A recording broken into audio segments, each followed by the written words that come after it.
నమస్తే. రాష్ట్రంలో జరుగుతున్న రాజకీయ పరిణామాలు ఎటు చూసుకుంటే కాంగ్రెస్ పార్టీకి సంబంధించి కట్టర్ కాంగ్రెస్ పార్టీ కార్యకర్తగా అని చెప్పుకునే మీనాక్షి నటరాజన్ గారు ఇప్పుడు పాదయాత్ర చేస్తున్నారు రాష్ట్రంలో. అసలు దేని గురించి పాదయాత్ర చేస్తున్నారు ఇప్పుడు ఆల్ ఆఫ్ సడన్ అని దీనిపైన మాట్లాడించే ప్రయత్నం చేస్తాం. అలాగే పాడి కౌశిక్ రెడ్డి చేసిన కామెంట్స్ అండ్ అలాగే బీసీలకు సంబంధించి ఏదైతే 42% రిజర్వేషన్ ఇస్తా అని చెప్పేసి కాంగ్రెస్ పార్టీ చెప్పిందో దానిపైన ఇటు బీజేపీ పార్టీ ఎలాగైనా సరే 9th షెడ్యూల్ చేర్చేది లేదు, చర్చనివ్వమని చెప్పేసి రామచంద్రరావు గారు చెప్పిన పరిస్థితి. మాట్లాడడం ఒక రాజకీయ పరిణామాల గురించి వీటి గురించి అలాగే ఇప్పుడు జూబ్లీహిల్స్‌లో ఏదైతే పెద్దమ్మ తల్లి టెంపుల్ ఉందో దానిపైన చాలా ఇష్యూ నడుస్తా ఉంది.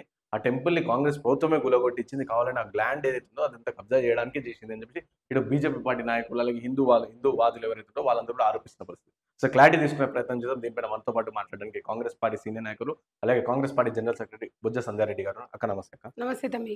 ఫస్ట్ ఒక జూబ్లీహిల్స్ ఇష్యూ చాలా ఎటు చూసినా ఇప్పుడు జూబ్లీహిల్స్ గురించి మాట్లాడుతూ అది ఎక్కడ కార్నర్ చేస్తారంటే మెయిన్‌గా ఇటు ఓవైసీకి సంబంధించిన కాలేజీలకేమో వదిలేయడానికి పర్మిషన్ వస్తది. కానీ దీంట్లోనేమో ఇట్లా జరుగుతుంది అని చెప్పేసి అట్లా ఏం మాట్లాడుతున్నారు మేడం జూబ్లీహిల్స్ పైన?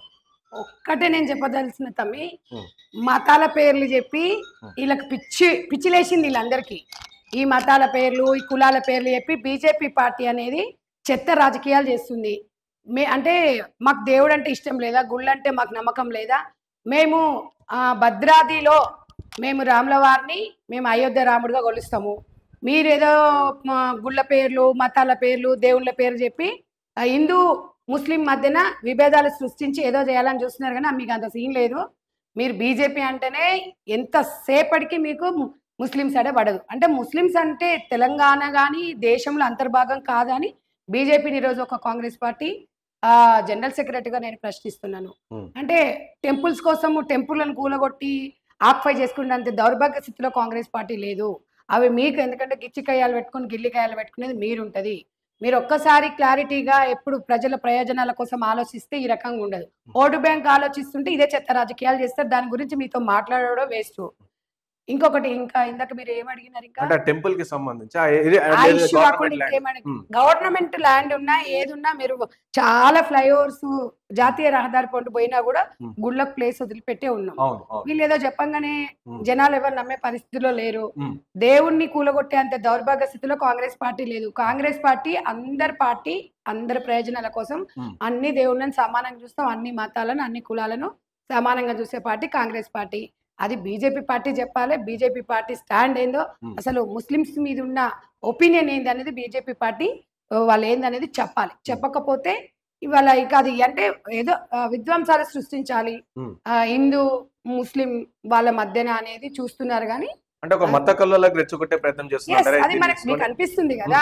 ఇప్పుడు ఉన్నది తెలంగాణ ప్రజలము, తెలంగాణ తెచ్చుకున్నాము, మళ్ళీ ఇందులో మతాలు ఏంది కులాలు ఏంది నాకు అర్థం కాదు.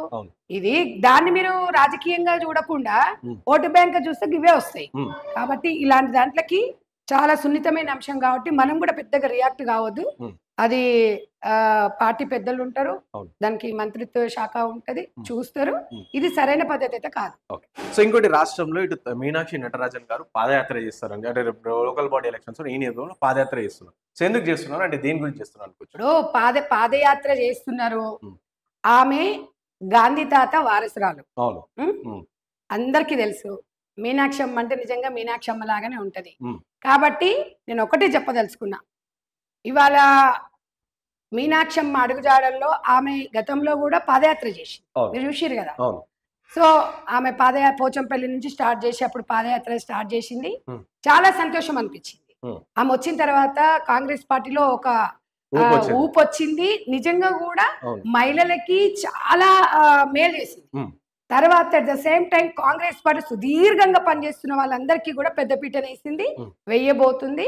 తప్పకుండా నామినేటెడ్ ఇచ్చిన వాళ్ళ దాంట్లో పార్టీలు లేకుండా, పార్టీలు ఇచ్చిన దాంట్లో నామినేటెడ్ లేకుండా చాలా మంది కార్యకర్తలకు ఊరటన వచ్చింది.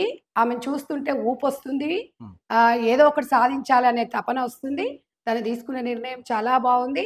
ఆమె చాలా మొండి స్వభావం, ఉక్కు మహిళగా ఇంద్రమ్మ అడుగుజాడలో నడిచే వ్యక్తి. ఆమె ఎన్నిసార్లు 6 సార్లు ఎంపీ అయినా మీరు ఆమెను చూడండి ఎంత సింపుల్గా ఉంటుంది. ఆమె ఫస్ట్ టైం తెలంగాణ రాష్ట్రానికి వస్తుంది అన్నప్పుడు పిసిసి గారు వెళ్ళి రిసీవ్ చేసుకుంటే బ్యాగ్ తీసుకుంటే బ్యాగ్ కూడా తీసుకొని పరిస్థితి, నా బ్యాగ్ నేనేమో వేసుకుంటాను, నా బ్యాగ్. అలాంటి వ్యక్తులు ఇప్పటికీ సమాజంలో ఎవరైనా ఉన్నారా అని మీరు ఒక్కసారి ఆలోచించండి. కాబట్టి ఇది పార్టీలకు అతీతంగా జర్నలిజం మొత్తం కూడా ఈ పాదయాత్రని 10 మందికి తెలిసేలా ఆమె భిన్నత్వంలో ఏకత్వం, ఏకత్వంలో భిన్నత్వం లాగా దూసుకొని పోతూ ప్రజలకి మంచి చేయాల ఆలోచన ఉంది.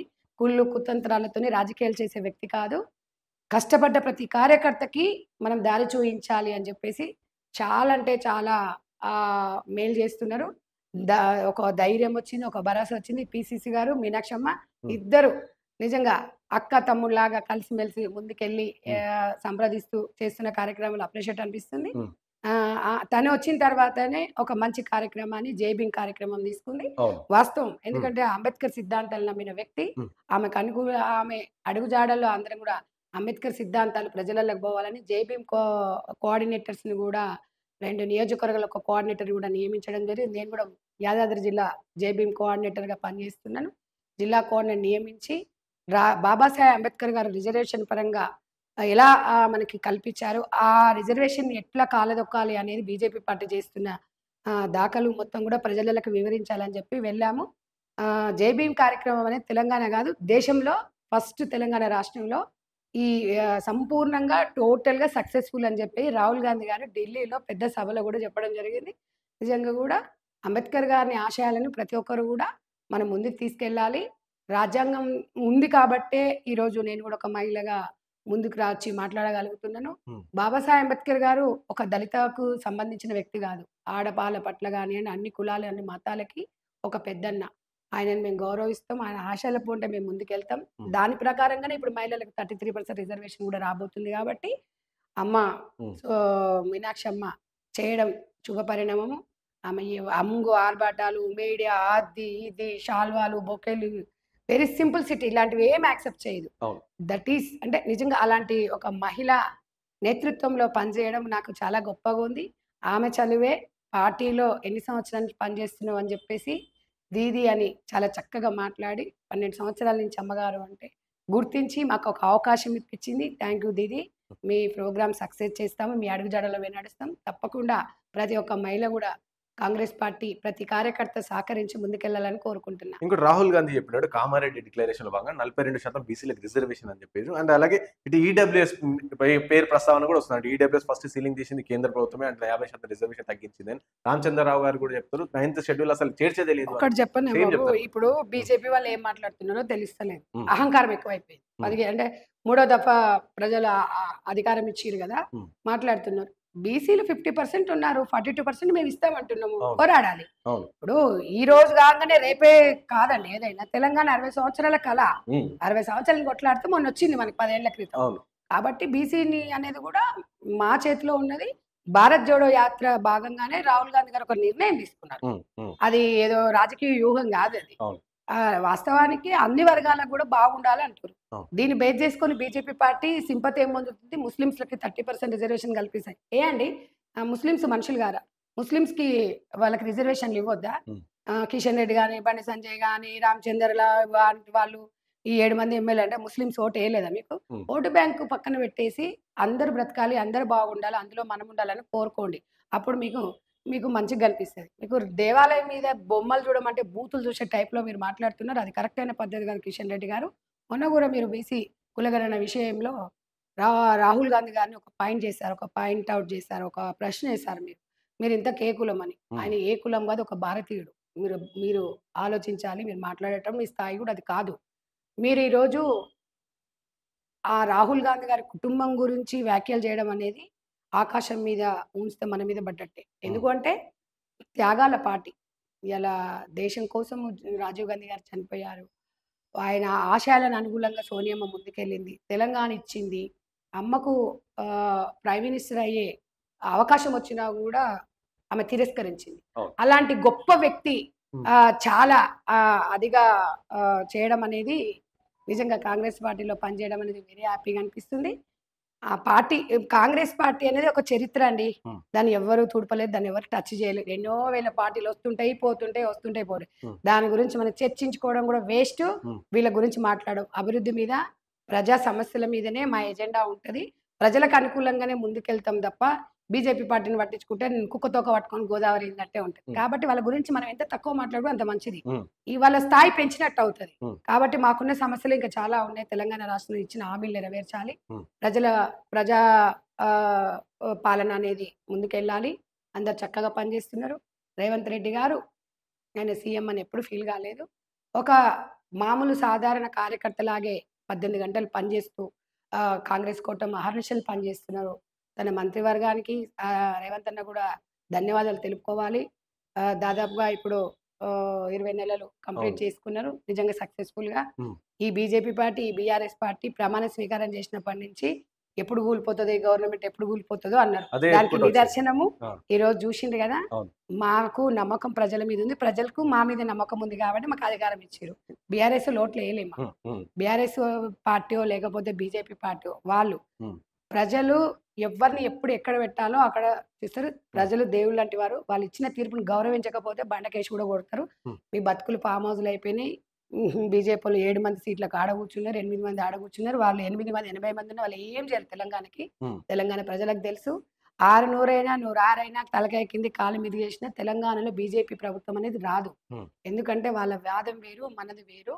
మనమేమో అందరం బ్రతకాలి. ప్రతి జీవి ప్రతి హ్యాపీగా ఉండాలని కోరుకునేది ప్రాంతాలు, కులాలు చూడని పార్టీ కాంగ్రెస్ పార్టీ. వీళ్ళు మతాలు, కులాలు, అది ఇది అని అలా ఉండకూడదు. ఒక పార్టీ అన్నప్పుడు అందరినీ పెద్దన్న పాత్ర ఒక తల్లిలాగా అందరినీ సమానంగా చూడాల్సిన అవసరం ఉందని చెప్పి మీకు అండ్ తెలియజేస్తున్నాను. ఇంకోటి రీసెంట్‌గా చూసుకుంటే మన రేవంత్ రెడ్డి గారు ఢిల్లీలో ఇటు ఫోన్ ట్యాపింగ్ పైన మాట్లాడేటప్పుడు పాడి కౌశిక్ రెడ్డి హుజురాబాద్ ఎమ్మెల్యే వాళ్ళు కూడా చేస్తారు. సో ఈ రేవంత్ రెడ్డి కూడా కొంతమంది హీరోయిన్‌ల ఫోన్ అవన్నీ ఇక ట్యాపింగ్ చేసి ఆ విధంగా వ్యాఖ్యలు చేసినట్లు మీరు ఊహాగానాలు కూడా మీరు మాట్లాడితే ఎట్లా తమ్మి? హ్మ్. ఊహాగానాల గురించి ఎప్పుడు మాట్లాడొద్దు. హ్మ్. ఆయనకేం అవసరం? అవును. ఏం అవసరం అని చెప్పి హ్మ్. ఎప్పుడైనా నిజాలనేది మాట్లాడాలి. అవును. వాళ్ళేదో యూట్యూబోలు చేస్తున్నారు, వీళ్ళే యూట్యూబోలు చేస్తున్నారు మనం అడిగినా వేస్ట్ అవి. హ్మ్. హ్మ్. ఆయనకంత అవసరం లేదు. హ్మ్. మంత్రులు చేసుకోవాల్సిన దౌర్భాగ్య స్థితి ఆయనకెందుకు? ఆ! ఎవడో ఊహాగానాలు చెప్పినంత ఊహ చెప్తే నేను ఒక పార్టీ జనరల్ సెక్రటరీ. అవును. వాడేదో మాట నేను మాట్లాడితే బాగుండదు. హ్మ్. హ్మ్. ఆయనకంత అవసరం లేదు. మంత్రివర్గం చక్కగా పనిచేస్తుంది.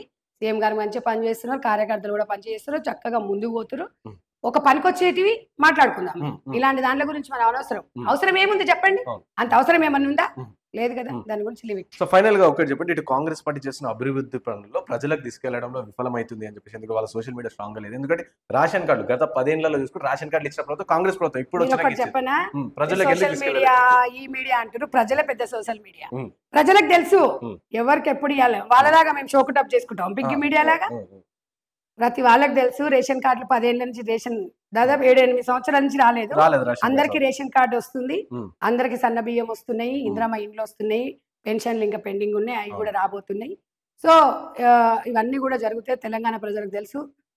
వచ్చిన 5 ఏళ్లలో అన్నీ జరగవు. 5 ఏళ్లలో మనకు టైం ఉంది. హ్మ్. వచ్చిన ఈ 2 సంవత్సరాల్లో చేయాల్సినంత చేసి హ్మ్. ఇంకా కూడా అభివృద్ధి పైననే మా ఫోకస్ అంతా ఉంటది.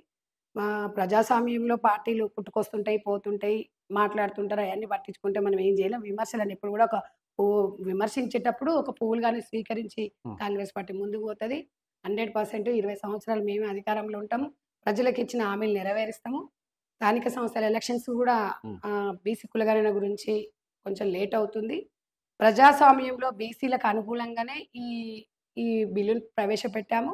ఈ ఎలక్షన్స్ కూడా వాళ్ళకి అనుకూలంగానే ముందుకు పోతున్నాం. హ్మ్. దేశ జనాభాలో 50% బీసీలు ఉన్నారు. వాళ్ళకి న్యాయం జరగాలనేది తప్పు కాదు. హ్మ్. 100% అన్ని పార్టీలు ముందుకు కలిసి రావాలి. అంత కాకపోతే ఇంతనన్నా అనేసి ఒక రౌండ్ టేబుల్ సమావేశం సెంట్రల్ గవర్నమెంట్ కూడా రావాల్సిన అవసరం ఉంది. హ్మ్. మేము కాదే కాదంటే మీరెవరు? ఇంకా 2 ఏళ్ల, 3 ఏళ్ల మీరు పోతారు. మేమే అధికారంలోకి వస్తే మేమే చేస్తాం అప్పుడు. హ్మ్. 100% చేసి చూపిస్తాం. థాంక్ యూ అక్క. Thank you so much.